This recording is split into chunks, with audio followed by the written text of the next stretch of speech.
Hello everyone. तो आज हम जो है ऑटोमेटा का जो नेक्स्ट टॉपिक क्या लास्ट टॉपिक में हमने बताया था कि पुश डाउन ऑटोमेटा होता क्या है और उसका डिज़ाइनिंग बताई थी कि किस तरीके से डिज़ाइन करते हैं, किन किन चीज़ों से वो मिलके बना हुआ है, कैसे वर्किंग करता है, कैसे उसमें जो है इनपुट को रीड किया जाता है, कैसे स्टैक के थ्रू हम राइट करते हैं, क्या क्या करते हैं, वो लास्ट वीडियो में बताया था। जो लोग अभी ये वीडियो देख रहे हैं, लास्ट वीडियो नहीं देखा है, तो वो लोग लास्ट वीडियो पे जाके ज़रूर उसको देख लें, क्योंकि उसके बगैर इस टॉपिक को नहीं समझ में आएगा, ये टॉपिक नहीं समझ में आएगा। लास्ट वीडियो को कराने के बाद में अब जो नेक्स्ट टॉपिक है उसकी तरफ हम चलते हैं। इस वीडियो में हम लोग पुश डाउन ऑटोमेटा के क्वेश्चन करेंगे। ठीक है, तो पुश डाउन ऑटोमेटा पे क्वेश्चन करेंगे। जैसे पहला क्वेश्चन ले लेते हैं, हमको करना है डिज़ाइन अ पीडीए। इस तरीके से कुछ क्वेश्चन आता है, design a PDA for the language for language L equal to a की पावर एन बी की power n where n is greater than equal to one. Okay, बस इतना ही क्वेश्चन है ये, कि एक हमको लैंग्वेज दी गई है, ए की पावर एन बी की पावर एन, और एन यहाँ पे एक या एक से ज़्यादा है, एक या एक से ज़्यादा है, उसके लिए हमको पीडीए डिज़ाइन करना है। तो सबसे पहले हम समझते हैं इसका मतलब, इस लैंग्वेज का मतलब क्या हुआ कि एल इक्वल टू ए की पावर एन बी की पावर एन है। इसका मतलब ये हुआ कि वो लैंग्वेज जिसमें ए जो है एक बार आए, ए बी भी हो सकती है, ए बी बी भी हो सकती है, ट्रिपल बी, मतलब कितनी भी बार ए हो सकता है, जितनी भी बार ए होगा उतनी बार बी ए को फॉलो करेगा। मतलब पहले एक बार क्या होगा कि लगातार ए कॉन्टिन्यूअस होंगे, फिर बी होंगे। इस क्वेश्चन को बहुत अच्छे से देखिएगा, इस क्वेश्चन में बहुत ही बेसिक डिफरेंस होते हैं पीडीए का, और पूरा का पूरा क्वेश्चन की मीनिंग बदल जाती है। तो अभी हम समझ रहे हैं कि ए की पावर एन और बी की पावर एन इस तरीके का क्वेश्चन है। तो हमको क्या पता है, हमको सबसे पहले पता है कि एक इनपुट हम बना लेते हैं कि कुछ इस तरीके से होगा। जो इनपुट टेप होगा हमारा, मान लीजिए हम ये वाले क्वेश्चन को ले लेते हैं, ए बी बी को ले लेते हैं, ए बी बी को ले लेते हैं। इससे इससे हम जो है एक एग्जांपल लेके हमको करना पड़ता है। तो इसको इनपुट टेप में रखते हैं। तो इनपुट टेप में जब क्या होता है कि पहले इनपुट सारे हो जाते हैं, उसके बाद में हम एप्सिलॉन ले लेते हैं। ठीक है, तो हम क्या करेंगे, इसमें जो है लॉजिक क्या लगाएंगे कि हम पहले जितनी भी बार ए आएगा, पहले हम ए क्या करेंगे, कोई इम्पटी स्टैक होगा, अगर कोई मान लीजिए इम्पटी स्टैक है हमारे पास में, एक स्टैक है, हमको पता है स्टैक क्या होता है, हमेशा जेड नॉट इम्पटी स्टैक है। हम क्या करेंगे, ए आएगा, अगर जेड नॉट पे ए आ जाएगा तो ए को हम रख लेंगे। फिर क्या करेंगे, फिर अगर ए पे अगर ए, अब देखो क्या हुआ, ए है, अब अगर ए पर ए आ जाएगा तो ए को हम क्या करेंगे, इस स्टैक में सेव कर लेंगे। फिर क्या होगा, अगर बी पे ए आ गया, अगर बी आ गया और ऊपर यहाँ पे हमारा पास ए है, तो हम क्या करेंगे, एक ए को काट देंगे। फिर अगर बी आ गया, फिर हम ए को काट देंगे, मत और लास्ट में हमारे पास क्या बचेगा, स्टैक जेड नॉट बचेगा। इस जो है प्रोसेस पे हम काम करेंगे। तो अभी देख लेते हैं इस तरीके से कैसे करेंगे। कि सबसे पहले हम एक इस तरीके से स्टैक बना लेते हैं, जहाँ पे स्टैक में क्या होता है, जेड नॉट होता है, हमको पता है। जब जेड नॉट होता है, हम क्वेश्चन स्टार्ट करेंगे। क्वेश्चन कुछ इस तरीके से स्टार्ट करेंगे यहाँ पे कि कोई स्टेट क्यू नॉट है। ओके, अब शुरुआत से देखिए, सबसे पहला स्टेप क्या होता है, इसमें तीन तीन चीज़ें ली जाती हैं, क्यू डब्ल्यू एस, तीन तीन तीन स्टेट्स होती हैं, मतलब तीन जो है चीज़ें लिखी जाती हैं। क्यू क्या होता है कि किस स्टेट पे हम हैं वो बताता है। डब्ल्यू हमारा क्या कहता है, अनरेड इनपुट, जो इनपुट को हमें रीड करना होता है वो होता है। और एस क्या होता है, इस एस हमारा बताता है कि उसके बाद क्या होगा, मतलब जब हम करेंगे तो किस तरीके से स्टेट को रिप्रेजेंट करेंगे या किस तरीके से रिप्रेजेंट करेंगे। तो सबसे पहले हम देख रहे हैं, सबसे पहले हमारा क्या आया है क्वेश्चन में, देखते हैं कि हमारा आया है ए।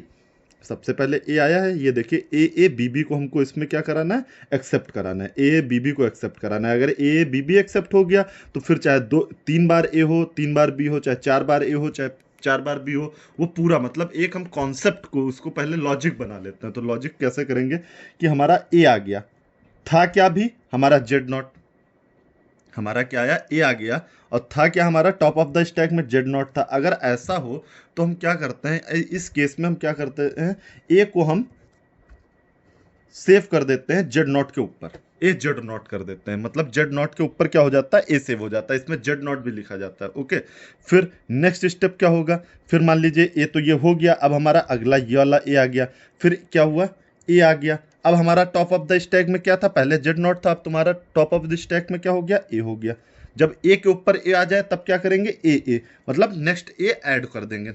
ओके, मतलब अगर जेड नॉट पे ए आया तो जेड नॉट पे ए को हम पुश कर देंगे, अगर ए के ऊपर ए आ गया तो हम ए पुश कर देंगे ए के ऊपर। अब देखिए अभी तक पुश ऑपरेशन चल रहा है। पुश का मतलब दो ऑपरेशन होते हैं, पुश और पॉप, और इन्हीं ऑपरेशन के थ्रू पुश और पॉप, इन दोनों ऑपरेशन के थ्रू हम एक्सेप्ट या रिजेक्ट करेंगे, एक्सेप्ट या रिजेक्ट करेंगे। अब क्या हुआ नेक्स्ट स्टेप में, क्या हुआ नेक्स्ट स्टेप में इस तरीके से है कि हमारा अब क्या हुआ, ए तो हो गया, अब बी आ गया, हमारा क्या आ गया, बी। अब टॉप ऑफ द स्टैक में है क्या, ए। हमने क्या बताया था कि जितनी भी बार बी आएगा उतनी भी बार ए को हम क्या करेंगे, डिलीट कर देंगे या पॉप कर देंगे। तो जब बी आया ए पे तो हम क्या करेंगे, पॉप। ये बताता है पॉप करने को, जो एप्सिलॉन ट्रांजिशन है, ये ट्रांजिशन है, ये बताता है कि हमने पॉप किया। अगर बी आया ए के ऊपर तो हमने पॉप कर दिया। अब हम किस स्टेट में पहुंच गए हैं, Q1। नेक्स्ट है, नेक्स्ट काम कर रहे हैं, देखिए पुश हो गया है, अब पॉप हो रहा है। अभी तक की देखो ए के ऊपर ए आ गया था तो ए हो गया था, फिर हमारा क्या हुआ, बी आ गया ए के ऊपर, बी आ गया ए के ऊपर, तो हमने क्या किया, ए को क्या कर दिया, पॉप कर दिया, ए को हमने क्या कर दिया, पॉप कर दिया। अब नेक्स्ट स्टेज पे देखते हैं फिर क्या हुआ, अब फिर आया बी, अब क्या आया, बी, फिर से आ गया, बी आ गया। अभी टॉप ऑफ द स्टैक में ये वाला ए डिलीट हो चुका है, ये बचा हुआ है, ए बचा हुआ है, ठीक है। जब बी आया और ए हमारा टॉप ऑफ द स्टैक में है, फिर हम क्या करेंगे, फिर से हम पॉप कर देंगे, फिर से हम क्या करेंगे, पॉप कर देंगे। मतलब जितनी भी बार बी आता रहेगा और टॉप ऑफ द स्टैक में ए रहेगा, हम हमेशा क्या करेंगे, ए को डिलीट करते रहेंगे। ओके, जितनी भी बार बी आएगा और टॉप ऑफ द स्टैक में ए रहेगा, हमेशा हम ए को क्या कर दिया करेंगे, ए को हम पॉप कर दिया करेंगे, हमेशा ए को पॉप कर देंगे। अब देखिए अब ये क्या होगा, अब इस तरीके से कितनी भी बार आया खत्म। अब जो है बी खत्म हो गया यहाँ से, अब क्या आ गया, एप्सिलॉन आ गया। अब हमारा क्या आ गया, एप्सिलॉन आ गया। इनपुट टेप में हमारा क्या, एप्सिलॉन लास्ट में जब खत्म हो जाता है इनपुट, तो सबसे लास्ट में क्या होता है, इनपुट टेप में एप्सिलॉन सेव होता है। हमने तीन चीजें बताई थी, इनपुट टेप, स्टैक और पॉइंटर।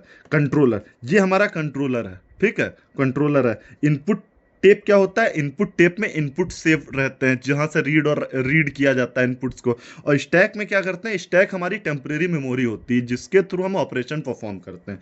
तो अब क्या आ गया, देखिए एप्सिलॉन आ गया।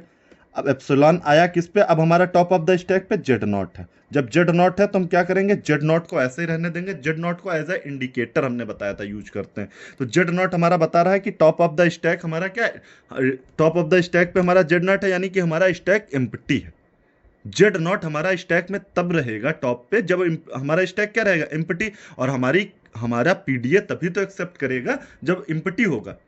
देखिए इसमें क्या करना है, पहले पुश करना है पॉप, हर क्वेश्चन में इसी तरीके से करना है कि एक ऐसा लॉजिक जनरेट कर लेना है कि ए हो, बी हो, सी हो, डी हो, जैसे 4 का हो गया। अभी और क्वेश्चन कराएंगे, कोई ऐसा लॉजिक जनरेट कर लेना है कि पहले पुश करेंगे, उतनी बार पुश करेंगे जितनी बार हम पॉप कर सकते हैं ऑपरेशन से। पुश और पॉप दोनों का ऑपरेशन लगा के स्टार्ट भी हम एम्प्टी स्टैक से करेंगे और लास्ट में भी क्या होगा, एम्प्टी स्टैक होगा, तभी ये एक्सेप्ट करेगा, अदरवाइज एक्सेप्ट ही नहीं करेगा। तो हमारा ये क्या हो गया, लास्ट में जब ये हो जाए तो हमारा क्यू फाइनल स्टेट पे पहुंच जाए।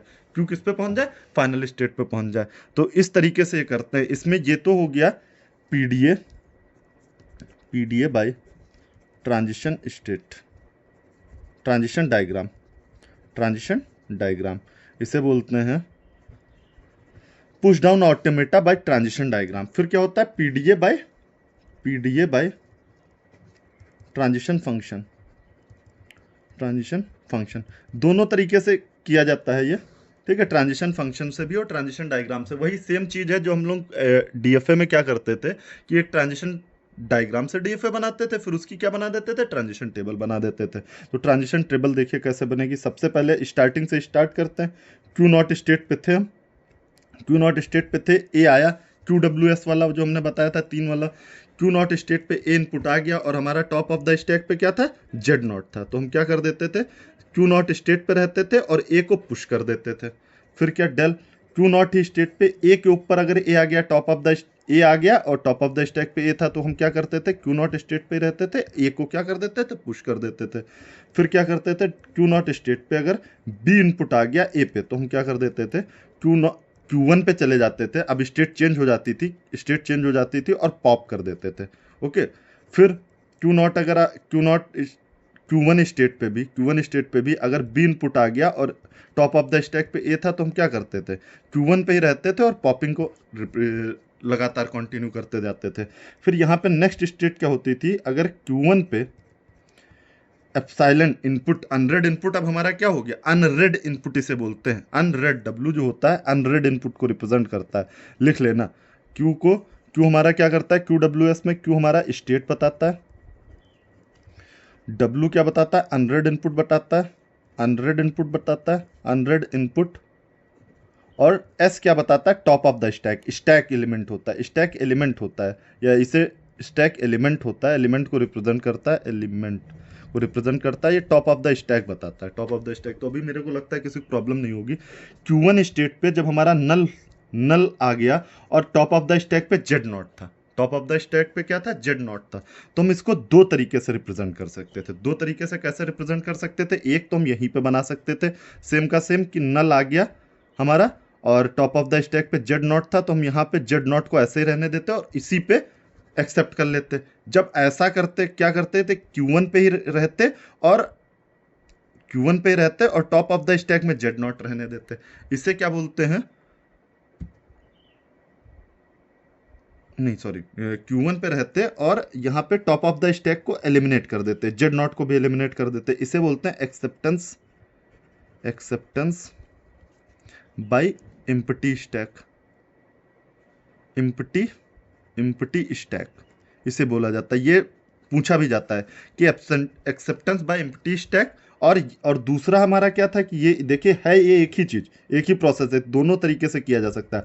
Q1 पे एप्सिलॉन आया था, जेड नॉट था, तो हम क्या करते, QF पे कोई नई स्टेट पे चले जाते और उसको ऐसा का ऐसा रहने देते, टॉप ऑफ द स्टैक को जेड नॉट ही। इसे क्या बोलते हैं, acceptance bye final state, acceptance bye final state.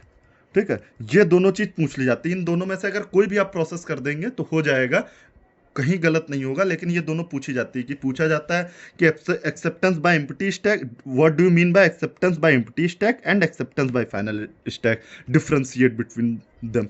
तो इसमें और कुछ नहीं होता है। जब हम नल सिंबल मिलने पे, नल सिंबल मिलता है किसमें, इनपुट टेप में, और तुम्हारा टॉप ऑफ द स्टैक पे जेड नॉट होता है, टॉप ऑफ द स्टैक पे जेड नॉट होता है, तो हम क्या करते हैं, एक तो हमारा क्या होता है कि हम पॉप कर देते हैं, जेड नॉट को क्या कर देते हैं, डिलीट कर देते हैं और वहीं उसी स्टेट पे रहते हैं। इसे बोला जाता है, क्योंकि हमने क्या किया, स्टैक को एम्प्टी कर दिया, इसे बोला जाता है एक्सेप्टेंस बाय एम्प्टी स्टैक।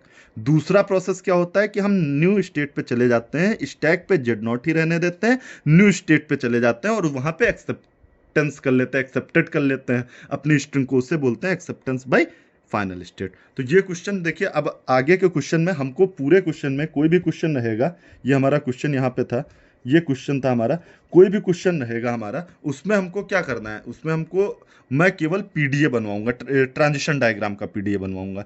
और ये जो है हर क्वेश्चन में आप लिख दीजिएगा। इसको लिखने से क्या होता है कि अगर यहाँ पे कोई भी गलती आपसे हो गई होती है, मान लीजिए गलती भी नहीं हुई होती, इससे पढ़ने में आसानी रहती है, तो एग्जामिनर आसानी से चेक कर सकता है। और ये जो है तो मोर देन इनफ, लेकिन इसको जरूर करिएगा, क्योंकि हमारे बुक्स में और जहाँ पे भी मोस्टली ऐसे ही किया जाता है, ये दिमाग में रख के किया जाता है। इससे हम क्या करते हैं, कॉन्सेप्ट डिजाइन करते हैं और इससे शो करते हैं। तो मैं आगे के सारे क्वेश्चन जो करवाऊंगा, अभी 2-3-4 क्वेश्चन और इसमें करवाऊंगा, बहुत इंपॉर्टेंट क्वेश्चन है, लॉन्ग आंसर में आता है अपने AKTU के सिलेबस में, तो मैं करवाता रहूंगा। लेकिन जो है इससे आप हर क्वेश्चन में कर लीजिएगा अपने, ये मैं करवाता रहूँगा हर क्वेश्चन में। तो अभी यही क्वेश्चन मैं कर रहा हूँ, फिर अभी कुछ टाइम पे मैं अभी और क्वेश्चंस करके डाल देता हूँ। आप लोग भी तब तक प्रैक्टिस करिएगा बुक से अपने क्वेश्चन।